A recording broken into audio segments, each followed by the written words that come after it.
Assalamu alaikum students. In our today's session, we are going to discuss multi-dimensional array. It is our lab 10.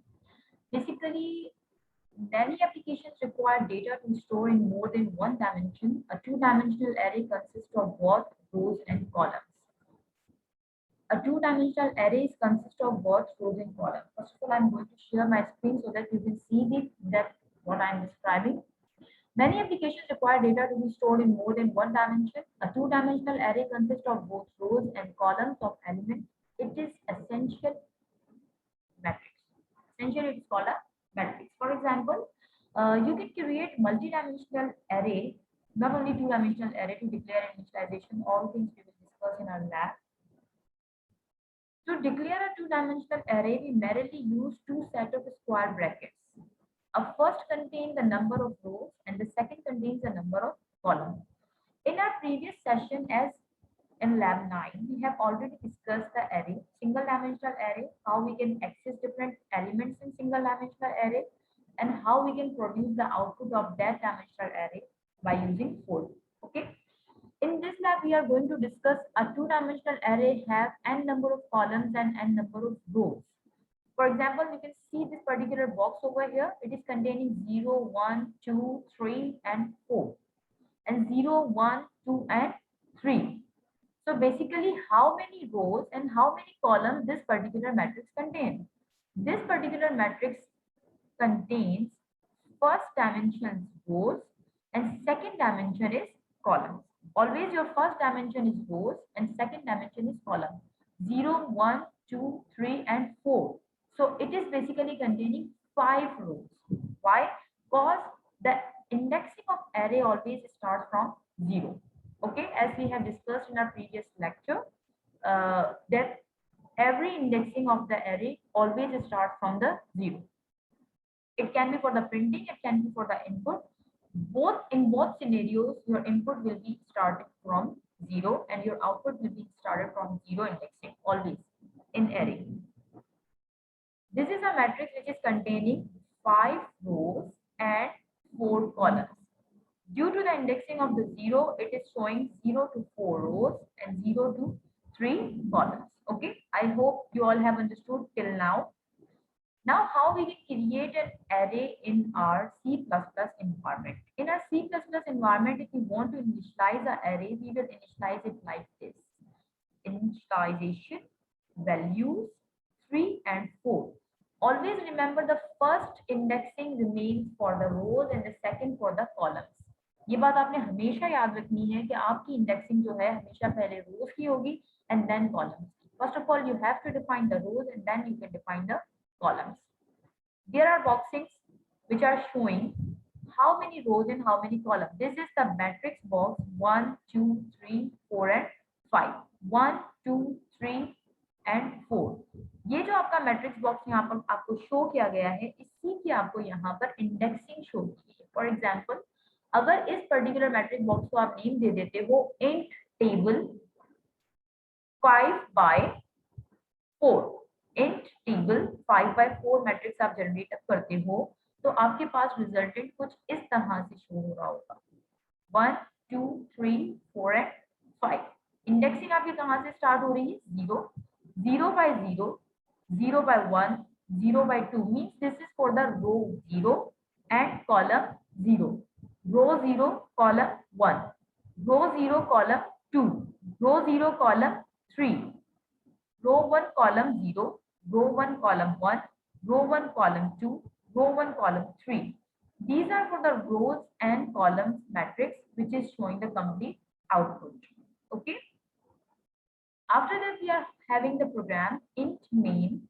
Int table is 6 by 6. 6 rows and 6 columns. Now, how we can access each column and each row in a for loop.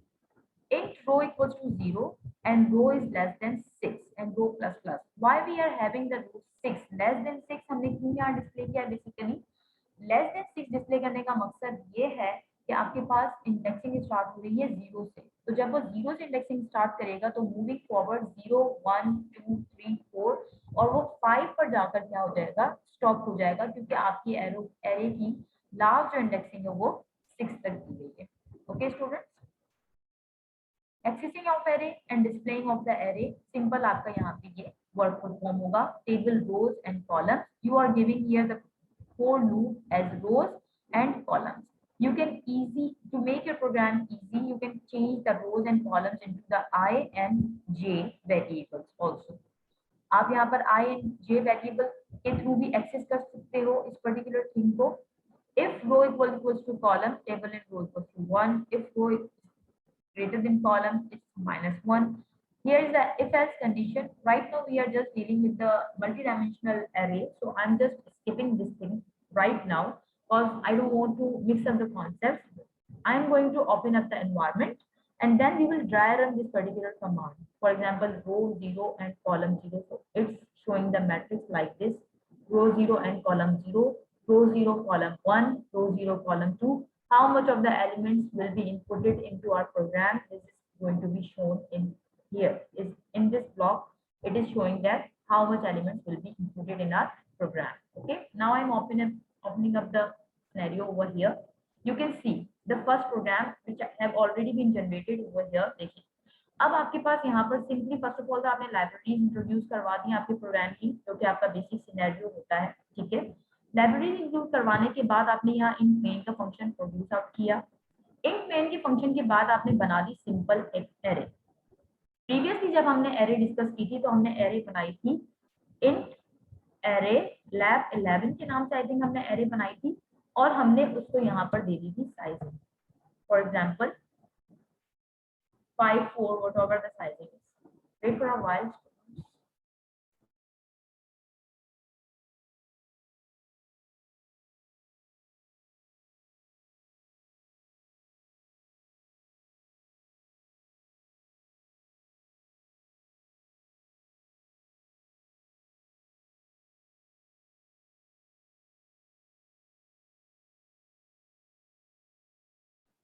Okay students, sorry for the interruption. Okay, by the way students, in our previous lab we have already discussed that array lab 11 is 4, means the indexing was 4 and we were able to just describe here the list of elements like this. Okay, and then we were terminating the output.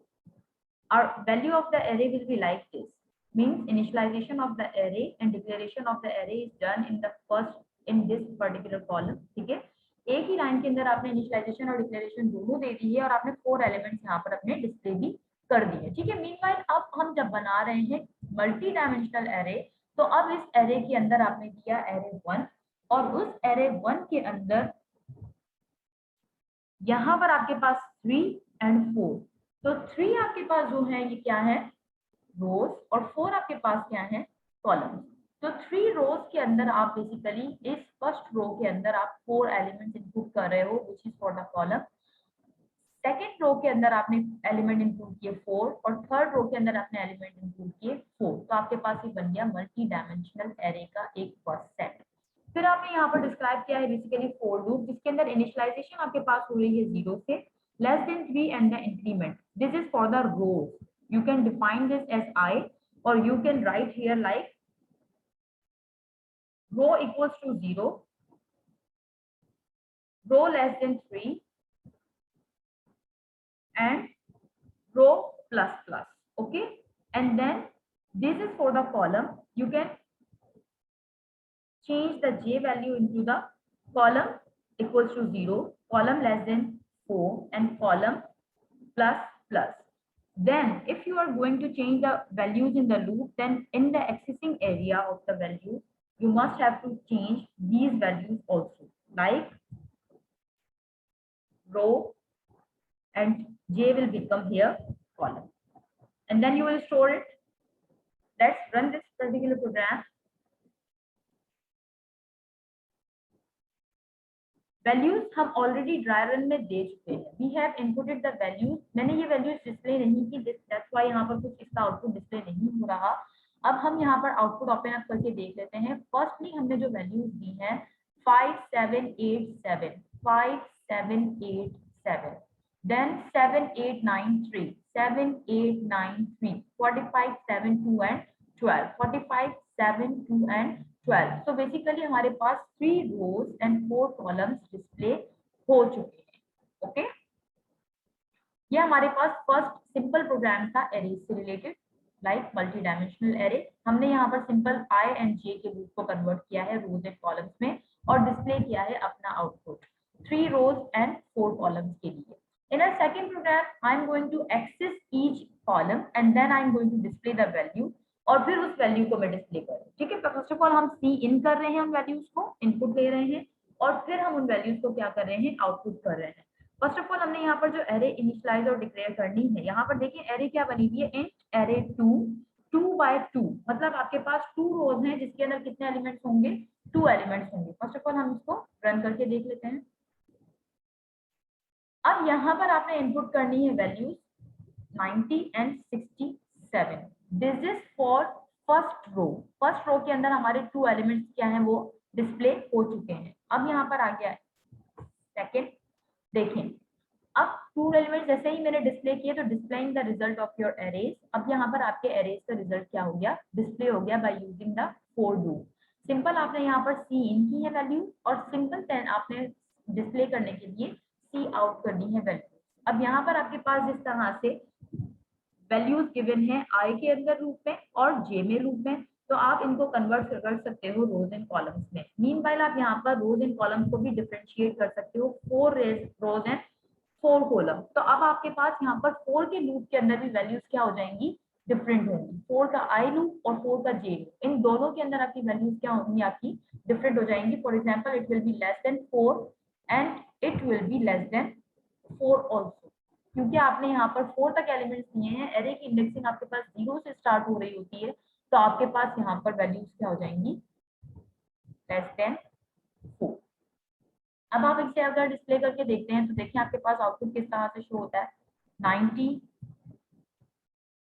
अब 4 रोज and 4 columns आपने दिए हैं तो आप समझ सकते हैं कि आपके पास कितना ज्यादा डेटा बेसिकली आपने इनपुट करना होगा 4 रोज एंड 4 कॉलम मतलब आपके पास 4 ऐसी लाइंस होंगी मतलब ये आपके पास है रो 1 which is containing column 1 column 2 column 3 and column 4 तो ये रो 1 कॉलम 4 तक की वैल्यूज क्या करेगी आपके पास इनपुट करेगी फर्स्ट ऑफ ऑल अब आपके पास आ जाएगी रो 2 अब रो 2 इक्वल्स टू क्या होगी column 1 column 2 column 3 and column 4 इसके बाद आपके पास आ जाएगी रो 3 अब ये रो 3 आपके पास क्या करेगी column 1 column 2 column 3 and column 4 यहाँ अगेन टर्मिनेशन और अब आपके पास क्या आ जाएगी रो 4 क्योंकि आपके पास रो 0 से स्टार्ट हो रहा होगा तो आपने यहाँ पर रो 0 रो 1 रो 2 एंड देन अगेन आपके पास क्या आ जाएगा रो 3 ये मैंने जस्ट चेंजिंग इसलिए की है कि हमारे पास इंडेक्सिंग कहाँ से स्टार्ट हो रही होती है 0 से तो अब यहाँ पर इंडेक्सिंग चेंज करने की वजह से हमारा जो कंप्लीट मैट्रिक्स है वो अकॉर्डिंग टू दियर इंडेक्सिंग में आपको जनरेट अप करके शो कर रहे हैं ठीक है for example column 0 column 1 column 2 and column 3 अब रो 1 के अंदर आपके पास एलिमेंट्स किस तरह से हो जाएंगे column 0 column 1 column 2 and column 3 again जब आपके पास रो 2 के अंदर आप आए हो तो अब आपके पास यहाँ पर भी इंडेक्सिंग डिफरेंट होगी column 0 column 1 column 2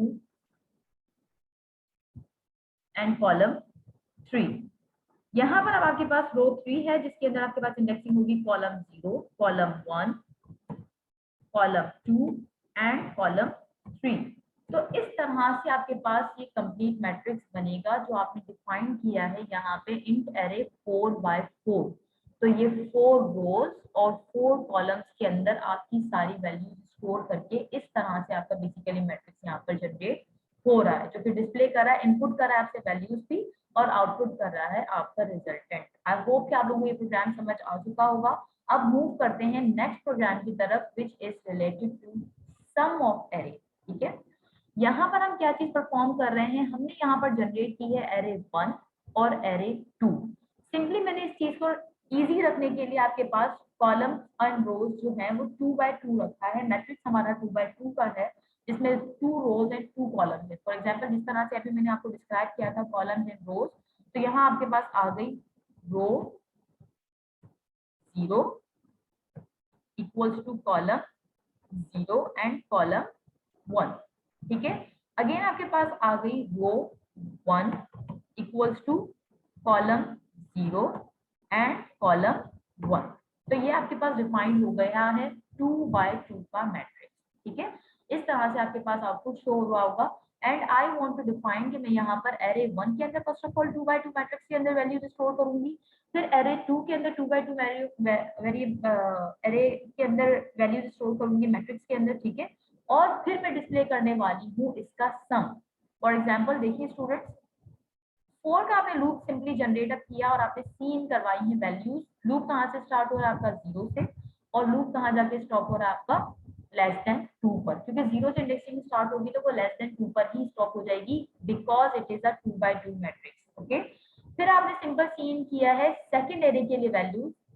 look here, array 2 I and J rows and columns आपने डिफाइन कर दिए। एरे 2 के अंदर आपने वैल्यूज इनपुट कर ली और फिर आपने डिस्प्ले कर दी है values array 1 and values of array 2, values of array 1 matrix and values of array 2 matrix display करने के बाद now you are going to sum the array of array 1 and array 2। यहाँ पर आपके पास क्या चीज परफॉर्म हो रही है,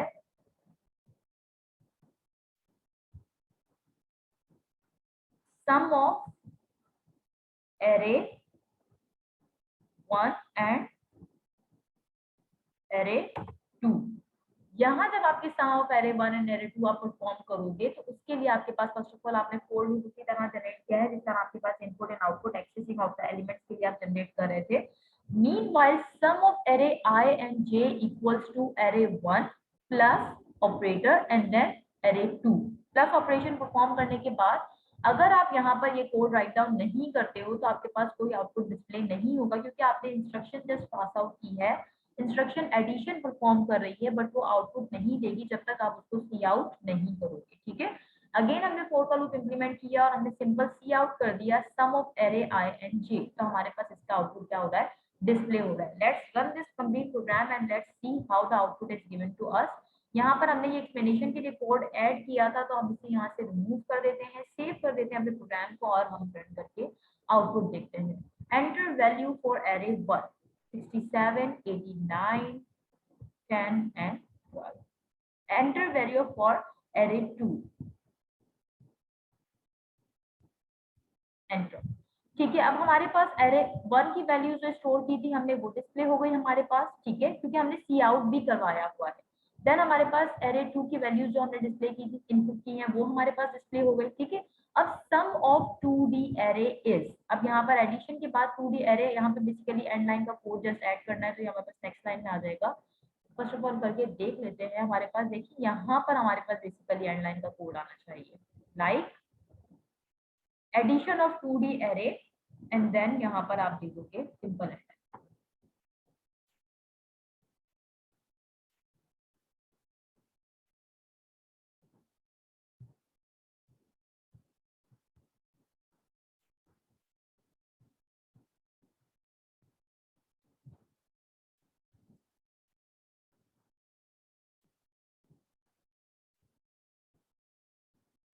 elements for array 1,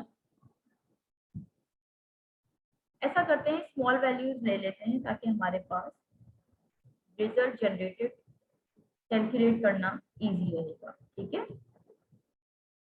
okay students, अब फर्स्ट वैल्यू हमारे पास आ गई, वैल्यू ऑफ एरे 1 56 प्लस 2, तो 2 बाय 2 का इंडेक्स 0 बाय 0 के इंडेक्स के ऊपर जो हमारे पास आया 58। Second value of 2 and 3 equals to 5। Third हमारे पास जो वैल्यू है वो 4 और 54, तो आपके पास आउटपुट आ गया 58 and the last element is 6 and 2 which this output is 8। तो हमारे पास addition of array is displayed in front of you. I hope कि आप लोगों को समझ आ गई होंगी चीजें। इनकेस समझ ना आई हूँ तो you can ask from me. Right now I am going to describe कि आपकी लैब के अंदर आपको टास्क कौन से परफॉर्म करने हैं, ताकि आपको समझ आ जाए कि आपने किस तरह से वर्किंग परफॉर्म करनी है। ठीक है, for exercises, exercise 1, write a C++ program that computes the sum of two matrices. Each matrix is of 2 rows and 2 columns and will be created from the user input. As I have already displayed you the program, enter the matrix for this and this. ये आपके पास simple, आप four के loop के अंदर output करने के बाद आई और जे को डिस्प्ले कर दोगे और फिर आप यहाँ पर अपने वैल्यूज को इनपुट करवाते हुए और आउटपुट करवाते हुए इजीली रिजल्ट जनरेट कर सकते हो। ठीक है, और ये जो आपके पास मैट्रिक्स फॉर्म के अंदर आउटपुट शो हो रहा है, यहाँ पर आपके पास इफ की कंडीशन लगाकर आप जैसे ही राइट डाउन करोगे, if 2 - 1, if the output is 2 - 1 J value, तो आपके पास एड एलएन कर दे तो आपके पास मैट्रिक्स में डिस्प्ले हो जाएगा आउटपुट। ठीक है, second exercise, write a C++ program to calculate the result of 3 sections of semester of following. There are 3 sections. Each section has 8 students and each student have taken 5 courses.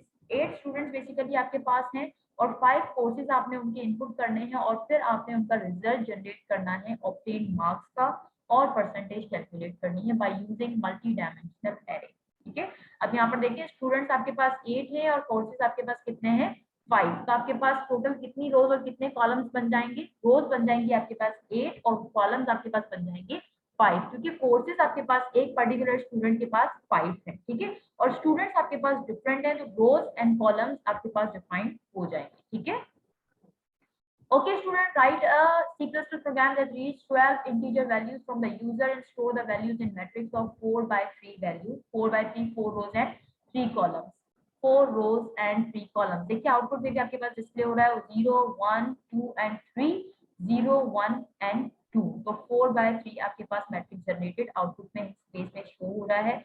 Print matrix A with heading shown correctly spaced and print matrix B the heading shown correctly spaced your program to display the output as follows।